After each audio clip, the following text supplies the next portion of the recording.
Nah, masalahnya anak-anak kita, kalau mereka tidak diperkenalkan AI dari sejak sekarang, Pak, kita akan jauh ketinggalan, Pak, secara ilmu teknologi.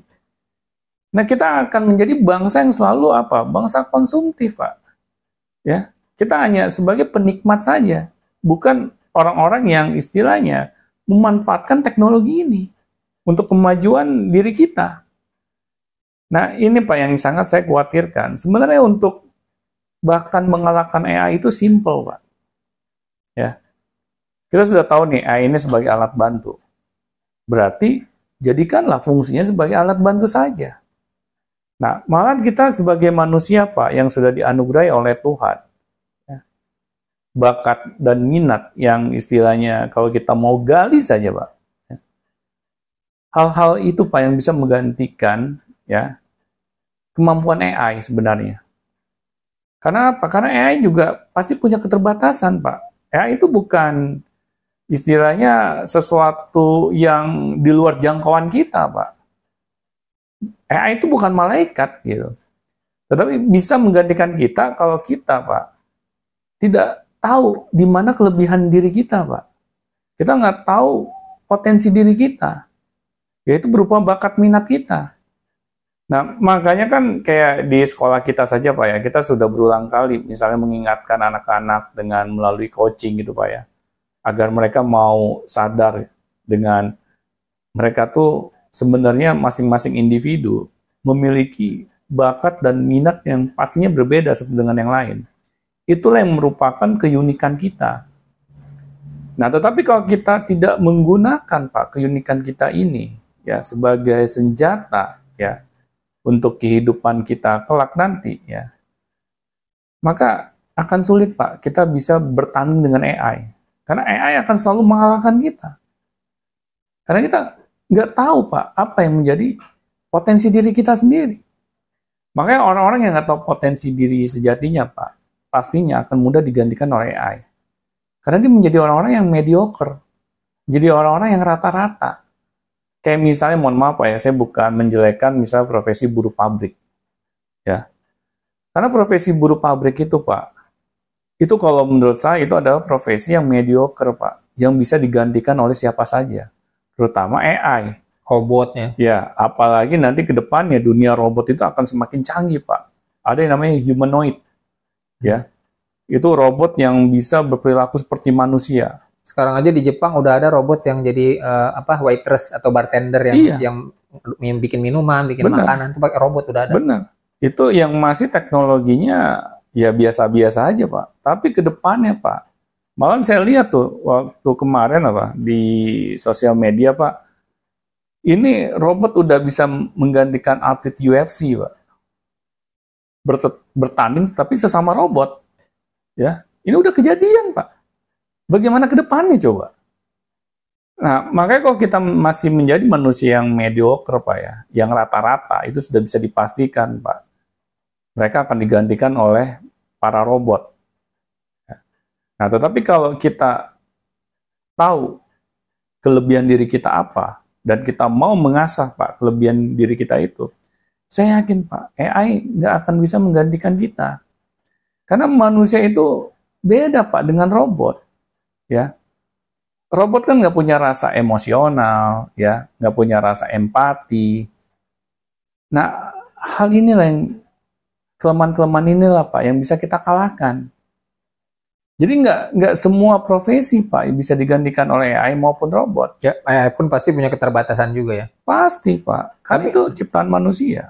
Tapi kalau misalnya gini, saya sudah menemukan nih bakat saya. Iya. Saya jago bikin desain, bikin gambar-gambar. Nah, jadi akhirnya nanti saya ingin mau jadi seorang desainer gitu kan. Kalau misalnya anak kita setelah di coaching nih, ternyata begitu dia udah sekolah desain, kuliah gitu kan, oh ternyata AI sudah bisa melakukan itu semua. Perusahaan-perusahaan lebih suka pakai AI karena lebih murah dan desainnya juga bagus, nggak kalah bagus lah, bisa bikin 2D, 3D, apa sih semua desain-desain itu, baik itu yang cuma gambar biasa maupun animasi yang gambar bergerak, itu semua AI udah bisa semua. Nah kan akhirnya nggak kepake juga nanti di masa depan gitu dia bakatnya. Kalau saya pikir masih kepake, Pak, bakatnya.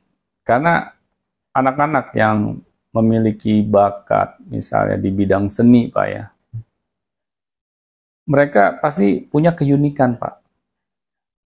Nah, jadikanlah AI itu sebagai alat bantu untuk memperkuat keunikan mereka. Ya. Jadi misalnya gini, dulu kita ingin brainstorming Pak ya, untuk menimbulkan suatu ide yang baru. Misalnya kita butuh banyak orang untuk berdiskusi misalnya. Pas kita mau bikin project. Nah, tetapi dengan adanya AI, kita nggak butuh lagi Pak banyak orang untuk berdiskusi. Kita langsung berdiskusi dengan AI. Ya. Jadinya ketika kita dibantu Pak oleh AI ya, untuk menimbulkan suatu ide yang baru, ide kita itu akan jauh lebih tajam Pak. Karena apa? Karena AI itu punya bank data Pak, yang mungkin melebihi yang biasanya kalau kita sedang berdiskusi dengan orang-orang biasa Pak. Ya. Kan kalau orang-orang biasa pasti keterbatasan lah Pak ya, dalam hal misalnya ilmu pengetahuan, wawasan ya. Tapi kalau AI kan itu sangat luar biasa Pak. Dia sudah memang dilatih gitu untuk misalnya melakukan brainstorming. Pasti bank datanya juga akan sangat luar biasa. Nah, kita bisa manfaatkan Pak. Nah, tetapi kalau kita hanya misalnya kita sudah jelas nih diberikan bakat dan minat di bidang seni, tapi kita nggak mau mengasahnya Pak. Nah, kita nggak mau mempertajamnya. Kita hanya ya sekedarnya saja, kita nggak mau latihan. Ya wajar Pak, akan digantikan AI. Masa kita cuman bisa bikin gambar Donald Bebek doang gitu Pak. Ya wajar lah kita digantikan AI gitu. Jadi dia harus terus mengasah bakat dia sampai-sampai AI pun jadi alat bantu dia, bukannya benar. AI menggantikan dia gitu benar, ya. Benar Pak, itu yang bisa kita manfaatkan. Jadi jangan kita terlalu paranoid sama AI. Wah, harus kita gunakan Pak untuk istilahnya memudahkan kehidupan kita. Seperti dulu internet Pak, bisa memudahkan kehidupan kita. Nah jadi sekarang deh, pas zaman internet, memang gara-gara internet, kehidupan di bumi ini musnah gitu Pak? Enggak kan, kita masih ada kan sampai sekarang. Nah, dengan AI juga sama, tapi kita yang menggunakannya Pak. Jangan sampai AI yang menggantikan kita, ini yang parah. Karena AI bisa menggantikan kita yang tadi saya bilang di awal Pak, kalau kita menjadi manusia yang mediocre. Kita harus menjadi manusia yang di atas rata-rata Pak. Ya, misalnya kita menjadi orang yang bergerak di bidang seni, jadilah orang yang terbaik Pak di bidang seni. Ya, misalnya kita sudah memilih nih di bidang kesehatan, jadilah kita yang terbaik di bidang kesehatan. Dengan adanya AI Pak, kita akan melakukan terobosan-terobosan Pak dalam bidang yang kita geluti. Nah, tapi kalau kita nggak memiliki keahlian yang luar biasa Pak, ya AI pasti menggantikan kita.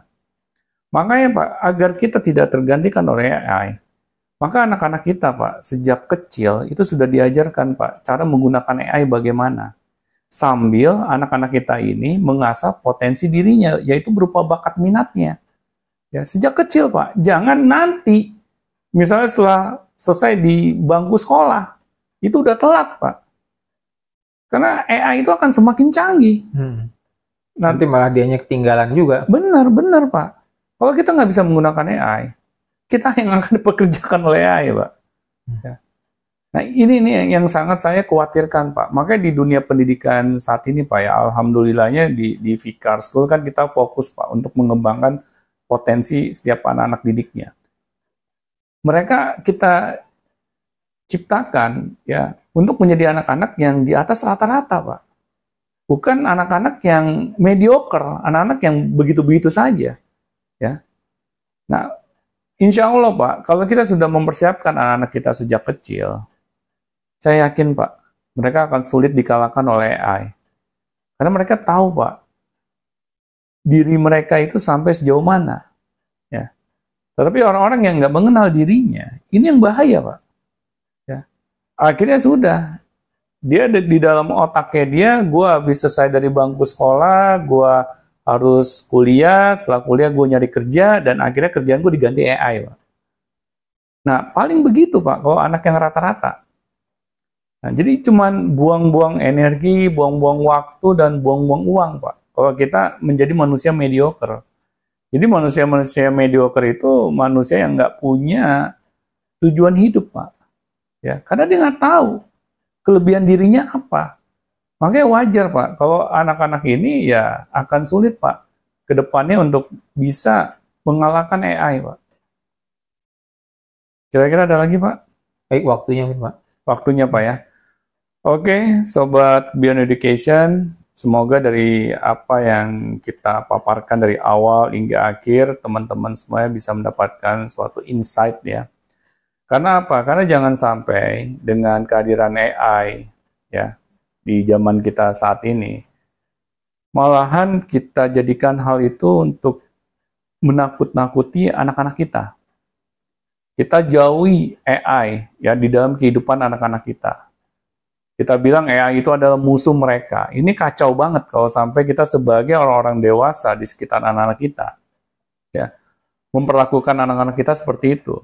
Malah kita gunakanlah AI ini sebagai alat bantu. Agar apa? Agar kehidupan anak-anak kita itu menjadi jauh lebih baik di masa depan.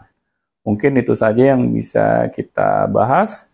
Assalamualaikum warahmatullahi wabarakatuh.